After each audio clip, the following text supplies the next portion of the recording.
bem-vindos ao Momento Escatológico. Eu sou o pastor Ademar Nogueira, da Ibrave Cumbica, e vamos gravar mais um vídeo bem esclarecedor, eu tenho certeza, você vai gostar. Então peço que você esteja atento, nós estamos fazendo de tudo para esses vídeos ficarem bastante atrativos, não só na informação, como até no visual. Como vocês podem ver, nós estamos com um ambiente aqui novo, estamos preparando o ambiente, ainda não está totalmente como a gente quer, mas vai ficar.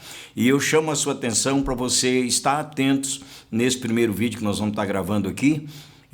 O tema é a superioridade do homem sobre os anjos.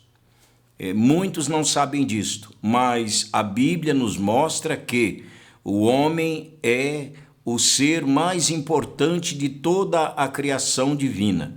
Nós até dizemos que o homem é a obra-prima de Deus, a coroa da criação. Evidentemente, quando eu digo homem, eu estou falando do ser humano, homem e mulher. Então, eu começo aqui num texto que está no Salmo de número 8. Vamos ver aqui neste Salmo a superioridade do homem sobre os anjos.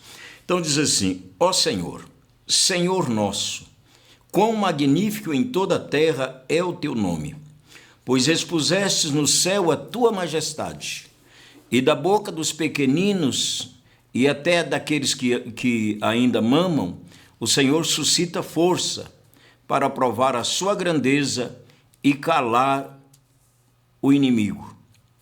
Quão grandes são as tuas obras! Quando contemplo os teus céus, obra de tuas mãos, a lua, as estrelas que estabelecestes, eu me pergunto, quem é o homem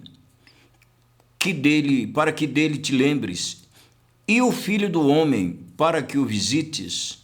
Fizestes, no entanto, por pouco tempo, menor, em algumas traduções diz do que anjos, em outras diz menor do que Deus, e de glória e de honra o coroaste.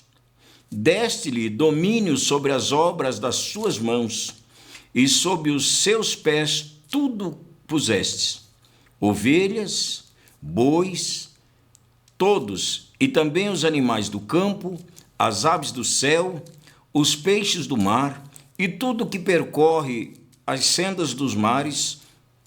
Ó Senhor, Senhor nosso, quão magnífico em toda a terra é o teu nome. Isto está no Salmo 8. Então, amados, vamos aqui pensando. O Salmo 8 começa perguntando, o Espírito Santo de Deus, usando Davi, ele diz: Senhor, quando eu olho para o céu, quando eu olho para a lua, para as estrelas, para o sol, naturalmente quando olhamos para as montanhas, para os oceanos, aí o salmista então pergunta: quem é o homem diante destas coisas aparentemente tão grandes? A pergunta do salmista é essa: quem é o homem? O homem para que com ele tu te preocupes. Aí o Espírito Santo de Deus vai falando através do salmista. O homem foi feito um pouco menor do que Deus. Está escrito aí no texto. E de honra e de glória o coroaste. Isso aqui não está falando de anjos, está falando do homem. Aí o escritor de Hebreus aplicou este salmo a Jesus. Ele aplicou, e sim, o escritor não errou, porque a Bíblia não contém erro, não tem erro na Bíblia. O escritor está perfeitamente correto em aplicar este salmo a Jesus. Por quê? Porque Jesus foi homem. Mas este salmo de número 8, ele não está falando, não é um salmo messiânico, ele está falando do homem. Jesus, quando aqui esteve, ele não esteve preocupado com boi, com ovelha, com animais, com nada disso. O Senhor não se ocupou dessas coisas. Quem teve domínio sobre estas coisas, quem recebeu domínio foi o homem. Está escrito em Gênesis capítulo 1, versos 26, 27 e 28. Está lá escrito: façamos o homem conforme a nossa imagem, conforme a nossa semelhança. Verso 26. O verso 27. E Deus os criou, homem e mulher. Umas traduções mais antigas vai falar macho e fêmea. Então, a imagem de Deus os criou, homem e mulher. Aí vem o verso 28. E Deus deu-lhe domínio sobre todas as obras das suas mãos. Deus disse ao homem: sede fecundo, enchei a terra, sede fecundos, multiplicai, enchei a terra e dominai. Dominai sobre os peixes, dominai sobre as aves, dominai sobre os animais, dominai sobre tudo. Então, este Salmo de número 8 não está falando de Jesus enquanto Messias, enquanto Salvador, está falando de Jesus enquanto homem que também foi junto conosco. O que um homem humano foi, Jesus também foi. Está escrito que foi. Ele foi 100% homem, como foi 100% Deus. Então, esse Salmo já mostra a superioridade do homem sobre a natureza. O salmista pergunta: quando eu olho para a natureza, para toda a tua obra criada, eu me pergunto quem é o homem. Então, o homem é maior do que a natureza. Jesus confirmou isso quando ele disse: passarão os céus e a terra. Então, os céus e a terra, tudo que nós vemos hoje, um dia deixará de existir. Sabemos que sim, a Bíblia mostra isso. Porém, o ser humano jamais deixará. Então, o que é mais importante? O que é maior? Aquilo que é efêmero, aquilo que é fugaz, aquilo que é transitório ou aquilo que é eterno?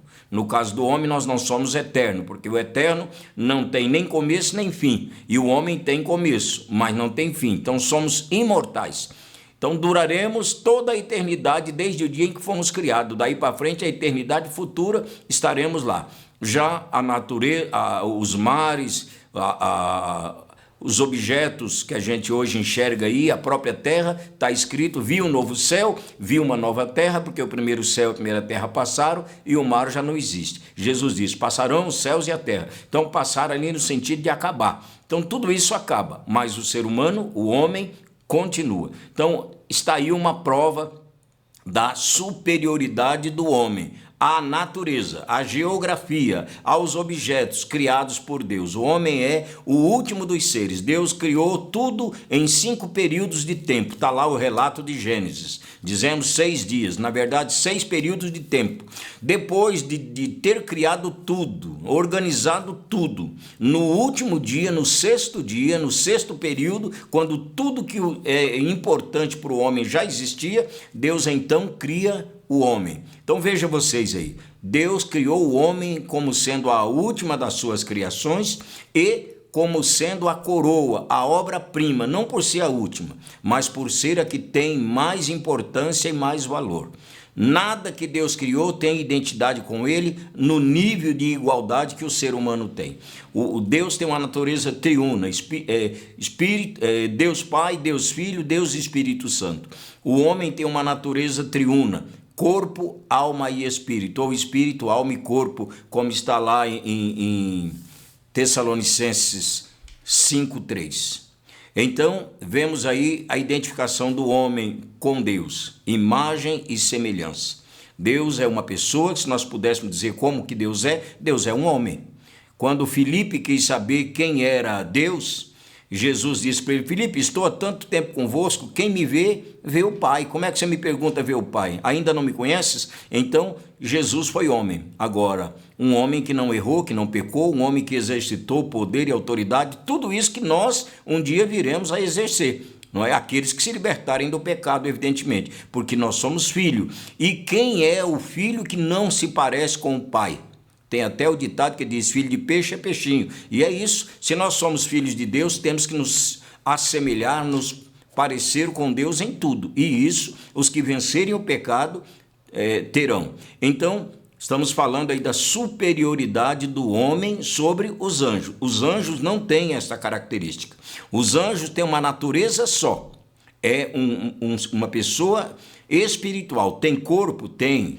Anjo tem corpo. Corpo espiritual. Nós não os vemos porque nós temos corpo, olhos físicos, carnais por enquanto, e não os vemos, mas todo anjo tem corpo. Ele é uma pessoa, não existe pessoa sem corpo. Então, o ser humano é superior ao anjo.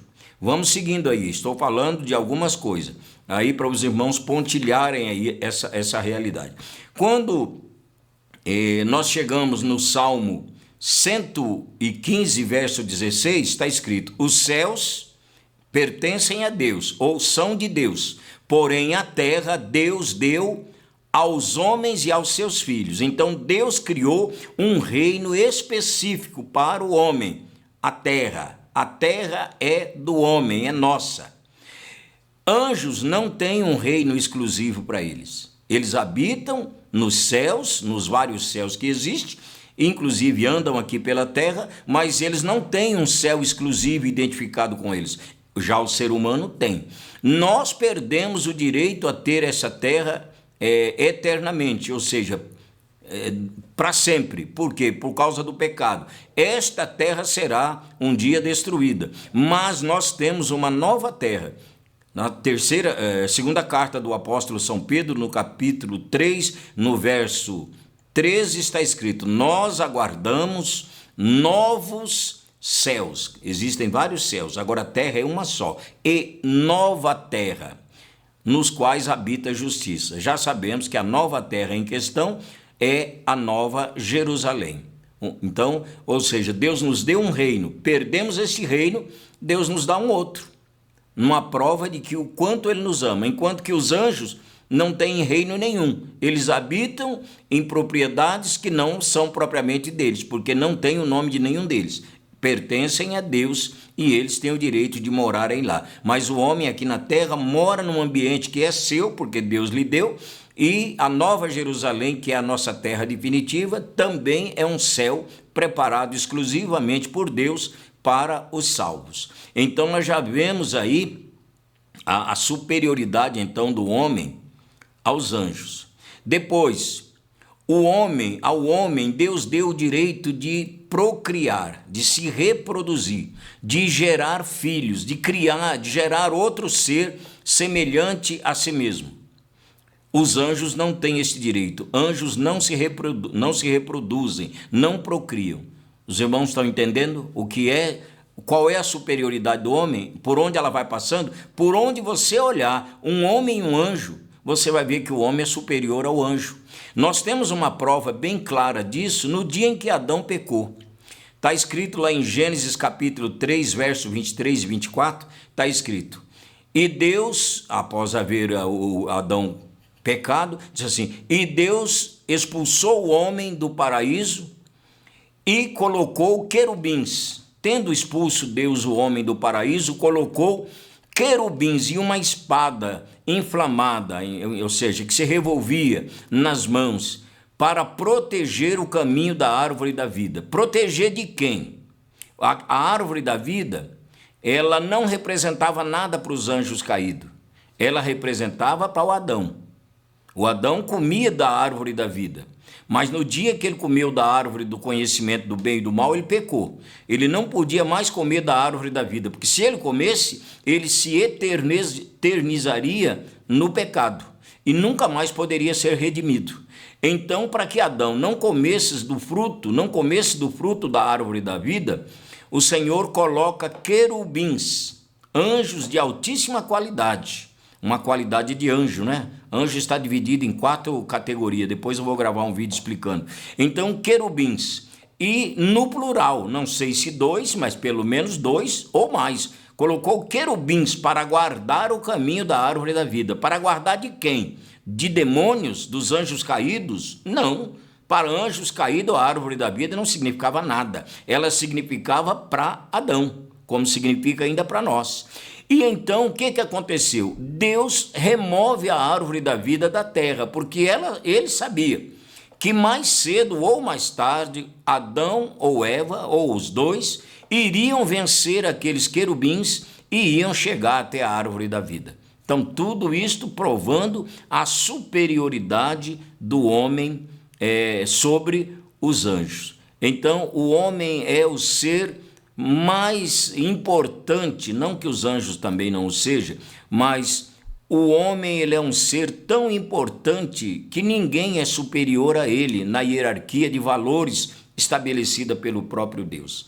Isso é bom saber, porque tem pessoas que não se valorizam.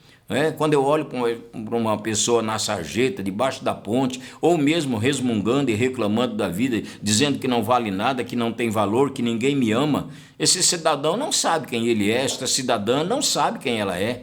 Muitos querendo se suicidar, se matar, porque se consideram inúteis e sem valor. Sim, são inúteis e sem valor porque não estão buscando conhecer o valor que tem. Se você pegar uma barra de ouro e der na mão de quem não sabe o que é ouro, ele não tem valor nenhum. Antigamente os índios possuíam ouro, mas ouro para índio não vale nada. Índio não se serve do ouro, mas na mão do cidadão esclarecido, um pedacinho de ouro vale uma fortuna. Então, se você quer saber qual o valor que o homem tem, não é para você mesmo e nem para outras pessoas que você tem que perguntar. Você tem que perguntar para o Criador, porque quem melhor do que o Criador para pôr valor na obra que ele criou? Então você foi criado por Deus, você é uma obra-prima, a coroa da criação de Deus. Não aceite ser um qualquer, não aceite que alguém diga que você não vale nada, que você não tem valor, que você não vai a lugar nenhum, porque você é muito importante. Somos a coroa da criação, o ser mais importante. Uma outra prova de que nós somos superior aos anjos, nós vamos encontrar lá no capítulo 6, verso 2 e 3. Na verdade, no verso 3, mas vou citar o 2 também, de 1 Coríntios. O apóstolo São Paulo, pelo Espírito Santo, ele chega ali e ele censura os membros da igreja de Corintos, porque estavam ali um irmão indo na justiça contra outro irmão. Ele diz: eu fico escandalizado e horrorizado com a atitude de vocês, que, sendo povo de Deus, vão em tribunal de ímpios com causas contra o irmão. Aí então ele vai dizendo: vocês não sabem que os santos em questão na Bíblia, são os membros da igreja de Cristo, aqueles que estão salvos, aqueles que entregaram suas vidas, confessaram suas culpas, se dispuseram a abandonar, se arrependeram delas e confessaram Jesus como seu Senhor e Salvador. Este é que é o santo. O que passa disso é invenção humana, mas santo é esse, é o salvo por Jesus Cristo. E a igreja de Cristo é composta de santos e não de pecadores. Pecadores que chegam como pecadores, como cada um chegou, recebe perdão dos seus pecados e se tornam santos. A palavra santo vem do grego e significa separado, separado do pecado, separado do mundo. Hoje está cheio de gente, eu não estou dizendo que todo mundo que está na igreja de Cristo é santo, não. A igreja está cheia de frequentadores. Para você ser santo, você tem que estar salvo, não é? Está escrito na Bíblia que se alguém não tem o Espírito de Cristo, Romanos 8, 9, se alguém não tem o Espírito de Cristo, esse tal não é de Cristo. Então veja lá, o ser humano é importante por demais, ele é superior a anjos, ele é superior a tudo. Em 1 Pedro capítulo, na carta 1 Coríntios capítulo 6, no verso 2, Paulo diz assim: eu fico escandalizado, no verso 1, com vocês fazendo isso, indo no tribunal de ímpio com causas contra o irmão. Diz assim: não sabem vós, verso 2, que os santos hão de julgar o mundo? Quem é que nós vamos julgar? O mundo. Que mundo? As pessoas, os não salvos, os que não se salvaram. Nós vamos tomar parte no julgamento desse pessoal, lá no tempo do juízo. Nós vamos fazer isso. E aí vem o verso 3. Vamos julgar o mundo e vamos julgar os anjos. Quais anjos nós vamos julgar? Os caídos, os quais nós chamamos de demônios. Então, tudo isso só para se ver a superioridade que o homem tem sobre o anjo. Se você quiser saber disso, o dia que você estiver orando e manifestar algum espírito, se você quiser bater papo, dialogar com ele, você confronta ele, porque você vai ver que ele vai ter que se calar, porque eu já tive essa oportunidade, não tinha esse propósito, não era esse o propósito na conversa, mas ele disse que ele ia me matar. Aquele espírito incorporado no camarada pegou no meu braço violentamente e disse: eu vou te matar. Eu disse a ele: você vai me matar, rapaz? Fala alguma coisa que eu ainda não saiba. Você não está me trazendo novidade nenhuma. Eu falei: isso que você está me dizendo aqui, há 2000 anos atrás, meu Senhor já me avisou. Ele disse que você veio roubar, matar e destruir. Está lá, João 10, 10.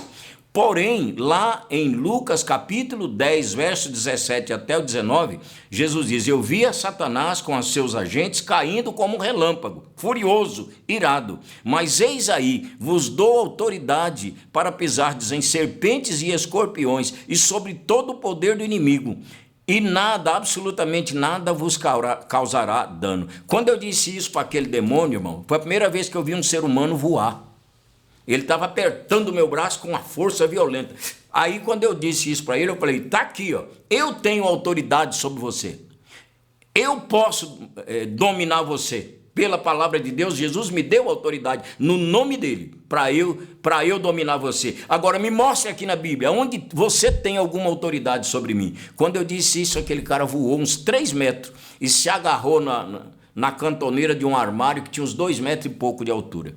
Então tudo isso para ver que o homem é superior ao anjo. E eu quero concluir esse pensamento aqui, essa meditação, dizendo que isso não é para a gente bater no peito nem se vangloriar, mas é para a gente tomar posse. Tomemos posse da importância que Deus nos deu.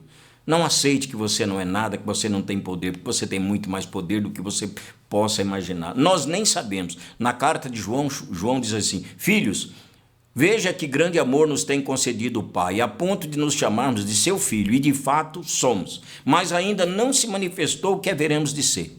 Então, o que nós realmente seremos, nem ainda nós mesmos sabemos, mas só pelo que já sabemos, nós vemos que o homem é superior a tudo e a todos, tão somente inferior a Deus. Se você gostou desse vídeo, compartilhe. Se você tem dúvida, fique atento aos meus vídeos, que eu vou estar sempre gravando vídeos e um vai levando a esclarecimento. Leia também na Bíblia, eu citei tantos textos para você depois ir lá e analisar para ver se de fato é assim mesmo. Seja bereano, não apenas ouça, mas compare com a palavra para ver se de fato é isso mesmo. Agradeço a sua atenção, espero que você tenha gostado desse vídeo e até o próximo vídeo.